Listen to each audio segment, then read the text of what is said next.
William Whalen here for GetMoreSports.com, and our Players to Watch series continues. This time we are looking at the Big Ten. Certainly one of the stronger conferences in the country at the top with teams like Maryland and Wisconsin. Let's take a look at what players you need to follow if you are going to be following the Big Ten tournament and watch out which teams can make a run.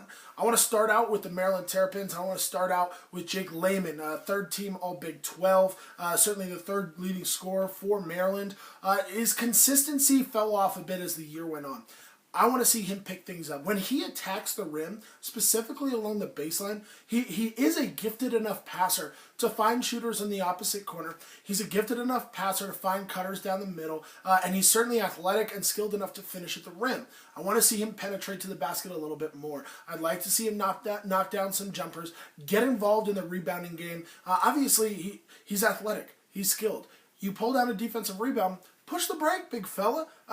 Give Des Wells and Melo Trimble opportunities to spot up around the perimeter. I really do think that if Jake Layman brings his A game to the Big Ten tournament, Maryland can hang with anybody. They've certainly demonstrated that they can beat Wisconsin. I don't love the matchup of Maryland for Wisconsin, and so I certainly think that they are capable of doing that, but they'll need Jake Layman to step things up a little bit and get them going.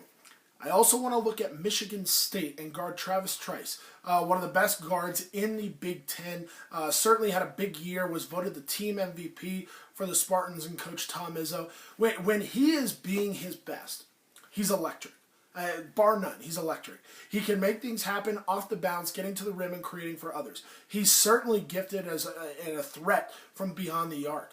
Travis Trice is a dynamic guard, but when he doesn't play that way, Michigan State misses an element. Certainly they've got Valentine who can handle the ball, distribute it to teammates, but scoring-wise, I don't love Michigan State on the perimeter outside of Trice. Yeah, I think if he gets it going a little bit, Michigan State's still a program that has been here before. They have a coaching staff that has been here before. Players on this roster have been a part of other teams that made runs in March. This is an experienced and tough-minded group. Travis Trice needs to lead them, make some things happen offensively, create some turnovers on the defensive side of the ball, and get this team out into transition. And that, I think, is the key for the Spartans going into this tournament. I also want to look at Indiana. The Hoosiers are kind of in trouble here. Really split case in terms of the resume on bracketologists who think they're in the tournament and those who think they're out of the tournament. They need to make some noise in the Big Ten tournament to feel comfortable. So this is what I look at for them. Troy Williams, the dynamic wing out of Virginia Beach, the Norfolk area. Can he make this happen for them? Can he be effective on both sides of the ball? When Indiana is playing at their best, they've got a triple-headed monster. When they're not, it's often because Troy Williams has let them down a little bit. I think you do know what you're going to get from Yogi Ferrell on most nights. James Blackman Jr. has certainly been one of the better freshman guards in the country as well. Troy Williams has to be that third cog in the wheel. He's got to be that X factor. Make an athletic, big-time play to get your team pumped up, to get some momentum. Make a big-time defensive rebound when your team absolutely needs it. How about pull down an offensive rebound? Step out to the short corner of the elbow.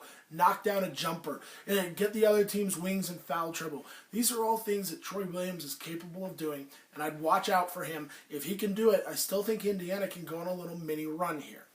Lastly, we haven't talked about him in nearly long enough. D'Angelo Russell at Ohio State. Sometimes his efficiency dropped off a little bit in the second half of the season. Still an All-American for me. Still the second best freshman in the country. Certainly was the best freshman in the Big Ten, winning the Freshman of the Year award. If D'Angelo Russell can get back to his efficient, dynamic, and unguardable ways, Ohio State can get back on track a little bit. They're not in danger of missing the NCAA tournament. But if they want to make a run here in the Big Ten tournament, maybe move up a couple seed lines come Selection Sunday, I think it's going to be on the back of D'Angelo Russell, one of the best guards in America.